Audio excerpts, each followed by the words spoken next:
Hello and welcome to this next video. This is part 6 of how to build your dreams. Today, I'm going to be walking you through the concept of Ikigai, which you're probably really familiar with, but how I've used it and how you can use it today during this video to start to think about and roadmap, one of my favorite terms of all time, how to build the life of your dreams, but more particularly in this video, if you haven't already figured out the exact career path or what you're going to give to the world, maybe this video will help you figure it out. And if you're already on the path, maybe it'll help you figure out how to do even more, how to get more fulfillment out of life. Because ultimately, as we're building our dreams, as we're finding success, it's usually I can get the money, but I don't enjoy it as much. Or I enjoy it a lot, but I can't get the money. Or I enjoy it a lot and I can get the money, but it's taking away a lot of my health or a lot of my time and energy, and I need to figure that out. Or I can do those things, but it doesn't really give back to the world, so it doesn't feel like I'm contributing enough.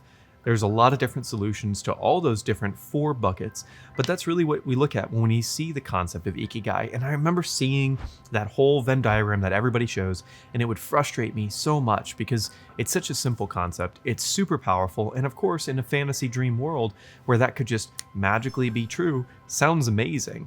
I'm going to walk you today through each of those 4 sections and start to look at it in your own life. So get a pen and paper, get something ready to go, to start thinking about it. And I'm going to try to pepper in as many stories as I can that will help you figure this out for yourself and deepen the fulfillment, the success, the contribution, and the joy that you get out of your day-to-day career life in particular. Let's get it going. So part 1, I've built this whole format that I call the pain to fulfillment ladder. So you've got pain, where if you're currently experiencing any sort of dissonance, or you're not really enjoying your work, you're not enjoying your relationship, you're not enjoying some aspect of your life, the next step above pain is peace. Now, the great thing about going from pain to peace and wherever you are in life is peace is usually a difference in perspective. Sometimes it is a difference in removing the thing that's causing pain, but usually you can say, if you have a roadmap, if you know where you're going, it actually alleviates a lot of the temporary pain that might be having, or temporarily alleviates the pain that you're having.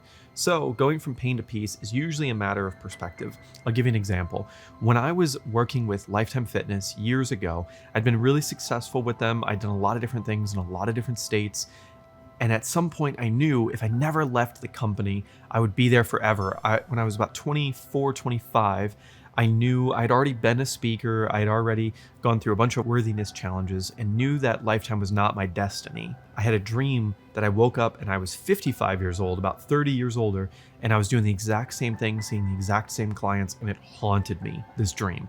Clearly, that was not meant for me. Other people would love that and love the consistency and the stability of that, and for me, it was the opposite of what I wanted. And so I immediately made a plan to leave and to do something differently. What that was, I was not sure.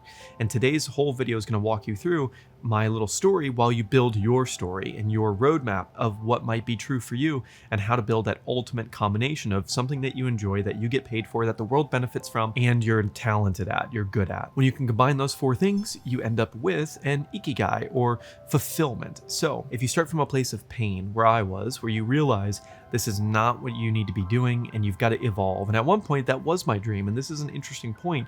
The thing that was your dream can become painful because life is about progress. It's about evolution.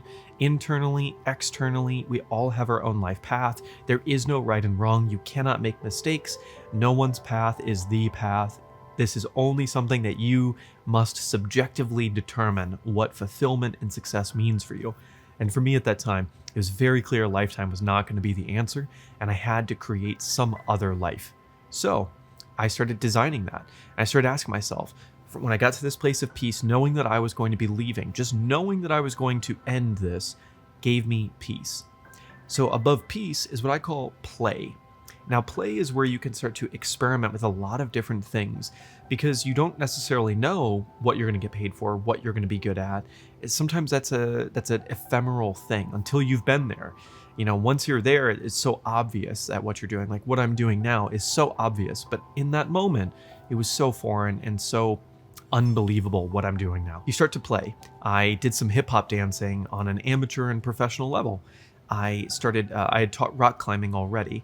I had already done speaking, knew I wanted to do it, wasn't sure how I would get back to that. I had started playing with cameras, really enjoyed cameras.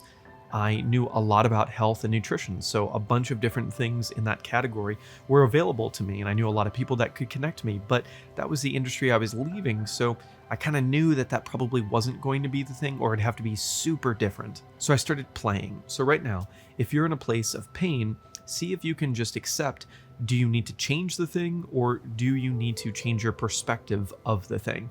I'll give an example of the difference there. So I needed to change my career, and that's what I decided for myself. And just knowing that I needed to change and committing to that change, not with any certain deadline, but it just felt that I was committed, that immediately relieved the pain and put me into peace. In a different scenario, I was a part of an MLM and it was becoming really successful, but it felt like icky. It felt too easy, which is a fascinating concept we'll get into in another video at some point. And I just asked myself, but could I do this differently? Could I feel differently about this? And how could I feel differently about this? What would I have to give? How would I have to construct the ecosystem that these thousands of people exist in for me to feel great about it? And I constructed that out of thin air and said, well, we would do these leadership summits and we would do these fulfillment calls and we would really focus on teaching people lifestyle and we would focus on the education aspect of it. And the product was just a component of it. And once that happened, it changed my perspective of it and brought more peace to it and allowed me to play in that. So you can change the thing itself or the perspective of the thing. Either way, it should bring you some or a lot of peace. So what would you like to play with? With whatever you're in right now, if you're in a relationship and it's in pain and you want to move it to peace knowing that you're going to change, or you're going to leave the relationship and go to a place of play, what does play look like for you? What are the things that you enjoy? And so this is the first quadrant of Ikigai, is asking yourself, what are the things that you enjoy and could you do more of them? Don't worry about accomplishing a lot. Don't worry about being hyper successful in this state where you're experimenting with play. Just ask yourself, what is it? And then as you narrow down maybe 4 or 5 things, start doing them. Just start playing. Make sure you're in a place of peace as you play, because if you're in a place of pain and you're playing, it's going to be this weird dissonance. You've got to be at peace. So make sure to get that first. And now while you're playing, what you're going to be moving into is progress. There's going to be some things that you play with that you're really great at, that you're talented at. And there's going to be some things that you're not talented at and you don't get much better at. So when I was a dancer, it was pretty obvious I was not going to be a world-class hip-hop dancer. I really enjoyed it though, so it's a big part of my life today, and I really enjoy it, and it brings me a lot of satisfaction, a lot of fulfillment, but I would not do that professionally. The lifestyle, a bunch of things didn't fit for me. I really enjoyed cameras and I really enjoyed videography. But similarly, I wasn't super talented at it, although I got better with time. But it didn't seem like I could get paid enough for it for what I was looking for and my ambitions in life, or what it felt like I was called here to do. So I decided that wasn't going to be it either, although it was going to be really fun for me. Now, the question is, does the world benefit from it? And so as you kind of search around these categories in your play, would dance do that? I'd have to be amazing at it, and I didn't have the talent to make it good for the world or to make it really financially successful for myself. Videography, well, I had enough talent to make it financially successful, but not at the level that I wanted. Good for the world? Absolutely. I've made incredible things that I think dramatically help the world, and I'm going to make so many more, like this video. So what else did I play in? I played in business. And in business, I seemed to be quite talented. That was interesting. It could be good for the world if I built it as such. And of course, you could be financially successful to whatever level you wanted. So I asked myself, well, what in business, if I'm narrowing down this play category, what was fun for me? Well, business modeling was fun for me, or road mapping and looking at the future vision of a business. So for you, what are the different things in play? I started going to a lot of business meetups. I started going to this thing called Million Cups, which is an event that happens at least all over the States, if not all over the world.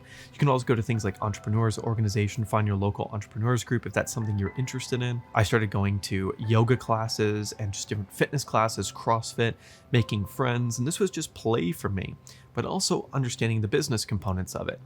So then after play was done and I started progressing with the supplement company. I started progressing a little bit with videography, even though I wasn't willing to charge for it.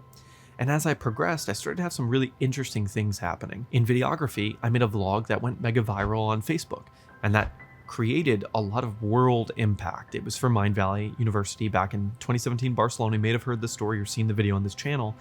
many, many years ago. You can go look it up if you want to on this channel, all the way back in 2017. And on YouTube, it didn't do nearly as well, so that's why the views are low here. And what's interesting is, so you've gone from pain to peace. Peace, you started playing with things, took the things that you were playing with that you're actually talented at and started progressing with them. So with videography, I started progressing by impacting the world, but I didn't want to charge money because it wasn't going to be lucrative enough. And then with the supplement company, it wasn't necessarily impacting the world in the way that I wanted, but it was financially successful. So I had sort of made a Frankenstein of an Ikigai, knowing that peacefully it was going to bring me to skills, to network, to people that were going to bring me to above progress and to PH fulfillment. So pain to peace, to play, to progress, to fulfillment are the latter steps. And you can't skip steps. It's really interesting. I've done a lot of thought experiments and seen a lot of people, walked a lot of people through this process in person, friends, in my Avengers International Friends group, and different business colleagues. And this is really the process almost every time with basically every category of life. Most of the time, we don't look at that category until it's painful so that we can move out of it. Hopefully, knowing this, you can look at things that you're playing with and see, do you want to progress? And you can start to recognize that there are certain things that live in each bucket. They don't have to progress. They don't have to go from one to another. The one I hope is pain doesn't stay painful for you and you can at least bring it all to peace. And peace is a really beautiful baseline to just exist in. So I would encourage you to do this little exercise with yourself and ask yourself, okay, what do I enjoy doing? Those are my play categories. Of my play categories, the things that I enjoy, what can I really see myself being talented at? My progress categories. Of the things that I'm really talented at that I also enjoy, what can I get paid well for? And that's part of progress. And then what's going to really impact the world in a beautiful way? And when I can achieve all four of those, I achieve fulfillment. See you in the next video.